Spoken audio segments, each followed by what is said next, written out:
لیکن حقیقت ہے تم جانتے ہو کہ دیو استبداد جمہوری قوام پائے کو تو سمجھتا ہے یہ آزادی کی ہے نیلم پری. ہم نے خود شاہی کو پہنایا ہے جمہوری لباس جب ذرا آدم ہوا ہے خود سلاس و خود نگر. اب امریکہ میں اصل میں کیا ہے؟ امریکہ میں کیپٹلسٹ کا نظام ہے. یہ حکومت کس کی ہے؟ سرمایہ داروں کی ہے. جو کروڑ پتی نہ ہو وہ الیکشن نہیں لڑ سکتا.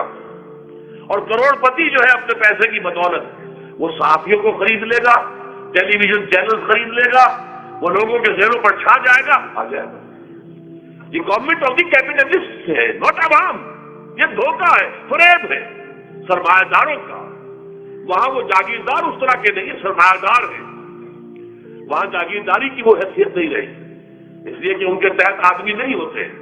وہ تو اگر بڑے بڑے بینچ ہیں, بڑے بڑے اگر فارم ہیں, تو وہاں بھی آپ کو معلوم ہے کہ کیونکہ مشینوں کے ذریعے سے بوائی بھی ہو رہی ہے اور ہل بھی چل رہا ہے مشینوں سے, بوائی بھی مشینوں سے, کٹائی بھی مشینوں سے, تو زیادہ انسان کی ضرورت ہی نہیں. لہذا وہ سیاسی نظام وہ نہیں ہے جو یہاں کا ہے, لیکن وہ زمیندار بھی وہاں کا کیپٹلسٹ ہے, نظام کیپٹلسٹ کا ہے. تو در حقیقت یہ ڈیموکریسی جو ہے, اسے جو کہتے ہیں government of the people by for the people, نہیں, گورنمنٹ آف دی کیپٹلسٹ, سرمایہ دار کی حکومت ہے. اور سرمایہ دار جو ہے اس نے اپنی کلب بنائی ہوئی ہے, بیٹھا ہے. پارلیمنٹ ہے, یہ کانگریس ہے, یہ سینٹ ہے, یہ سرمایہ داروں کی کلب ہے. باقی عوام کے لیے وہاں کیا ہے؟ واقعہ یہ ہے کہ عام آدمی امریکہ کا بھی یہ ضرور ہے کہ بنیادی ضرورتیں محنت کر کے خون پسینہ ایک کر کے اپنی وہ حاصل کر لیتا ہے, لیکن بہت نچلی سطح پر ہے. عام آدمی وہاں بھی بہت نچلی سطح پر ہے. اور ایسے لوگ ہیں معدود گنتی والے جو 40 50 بلین کا ایک چیک لکھ سکتے ہیں, وہ سب یہودی ہیں. ہاؤس آف روتھشائلڈ, ہاؤس آف گولڈسمتھ, یہ سٹی بینک جو یہاں بھی آ گیا ہے اپنی ساری گندگیاں پھیلانے کے لیے, سٹی ہاؤسز اور سٹی کار, یہ کیا ہے؟ یہ چکر لینا ہے آپ کو. آپ کو ذرا سا دھوکہ دیا, جاؤ جی لے لیجیے, کوٹھی لے لیجیے, اور آپ کو قرض دیتے. آپ بھول گئے اتنی بڑی کوٹھی کا میں مالک ہو گیا. اب جب اس کا قرض دینے کا چکانے کا معلوم ہوا کہ میں تو غلام ہو کر رہ گیا ہوں, جو کماؤں وہ سارا کا سارا ان کی قسط میں چلا جائے گا. اور اگر خدا نہ خواستہ کہیں ڈیفالٹ کر گیا تو جتنا میں نے دیا تھا وہ بھی ہضم, اور مکان وہ ضبط کر کے اور نیلام کر دیں گے. اللہ اللہ خیر. لیکن وقتی طور پر ذرا سا دھوکہ جو ہو جاتا ہو, دیکھو اتنی بڑی کوٹھی کا میں مالک ہو گیا, دیکھو اتنی لمبی کار میرے پاس آ گئی, دیکھو فلاں شے میں نے حاصل کر لی, لیکن اس کا نتیجہ جو نکلتا ہے وہ تو وہاں والوں سے پوچھیے جس طریقے سے کہ وہ غلام بن کر رہ جاتے ہیں, وہ مزدور بن کر رہ جاتے ہیں. جیسے بھٹوں میں آپ نے دیکھا ہے, بھٹوں میں جو مزدور ہوتے ہیں وہ بکے ہوئے ہوتے ہیں, وہ غلاموں کی طرح ہوتے ہیں. ان کو بلکہ لوگ ایک دوسرے سے خرید کر لے کر جاتے ہیں. ایک بھٹے والا آتا ہے اور دوسرے بھٹے کی جو غلام ہے ان کو وہ وہاں کی پیمنٹ کر کے اور لے جاتا ہے. وہ بالکل ان کے سبز کی طرح ہے, ان کے غلاموں کی طرح. یہ ساری جو میں نے آپ کے سامنے گنوائی ہے, یہ در حقیقت نوع انسانی کو جو تقسیم کیا گیا, انگریزی میں آپ کہتے ہیں ہیوز اور ہیو ناٹس. قرآن نے اس کے لیے کیا لفظ استعمال کیا؟ محرومین اور مترفین. اور ان مترفین کی وجہ سے اللہ کا عذاب آتا رہا دنیا میں. ان کے کچھ چھرے ابھی بسنت منائی, کس نے منائی؟ یہ لکھپتی کروڑ پتی ہیں, انہوں نے عیش کیے ہیں, راتوں کو نیند حرام کی ہے لوگوں کی, یہ بسنت منا رہے ہیں. کیا ہو رہا ہے؟ در حقیقت یہ وہی ہے مترفین. سورہ بنی اسرائیل میں فرمایا جب ہم یہ فیصلہ کر لیتے وَإِذَا أَرَدْنَا أَن نُهْلِكَ قَرْيَةً أَمَرْنَا مُتْرَفِيهَا فَفَسَقُوا فِيهَا فَحَقَّ عَلَيْهَا الْقَوْلُ فَدَمَّرْنَاهَا تَدْمِيرًا. جب ہمارا فیصلہ ہوتا ہے کہ کسی بستی کو, کسی علاقے کے لوگوں کو ہلاک کر دیں, تو مترفین جو ہے دولت مند لوگوں کو ہم حکم دے دیتے ہیں, آزادی دے دیتے ہیں, ان کی لگام ڈھیلی کر دیتے ہیں, اس میں فسق و فجور کا بازار گرم کر دیتے ہیں. اور جب پورا فسق و فجور کا بازار گرم ہو جاتا ہے, اچانک ہماری پکڑ آتی ہے, دمرناها تدمیرا, ہم اس کو پٹخ کر رکھ دیتے ہیں, ٹکڑے ٹکڑے کر دیتے ہیں. یہ مترفین. اور دوسری طرف محرومین. اسی طریقے سے مستضعفین اور مستکبرین. ایک طرف مستکبرین ہے, ہاٹی پیپل, جو کہ پارلیمنٹ میں جاتے ہیں، جو جاتے ہیں سینٹ کے اندر بیٹھتے ہیں، جن کا ایک طبقہ ہے، وہ ایک علیحدہ ہی ہے، ان کی سوسائٹی علیحدہ ہے، ان کے تہوار علیحدہ ہے۔ نیو ایئرز نائٹ پر جو کچھ یہ کرتے ہیں بدماشیاں، اس کا ذرا سا آپ کو اندازہ بہرحال دیہات کے رہنے والوں کو نہیں ہے۔ لاہور اور کراچی کے لوگوں سے پوچھیے کیا ہوتا ہے، اسلام آباد کے لوگوں سے پوچھیے، پشاور اور کوئٹہ کے لوگوں سے پوچھیے، یہ سب در حقیقت مستضعفین ایک طرف، مستکبرین دوسری طرف، محرومین ایک طرف اور مترفین ایک طرف، یہ سوسائٹی کو تقسیم کر کے اور پھر تقسیم کرو اور راج کرو، ڈیوائڈ اینڈ رول۔ یہ آپس میں ٹکرائیں گے، آپس میں لڑیں گے تو ان سب کے اوپر حکومت کرو۔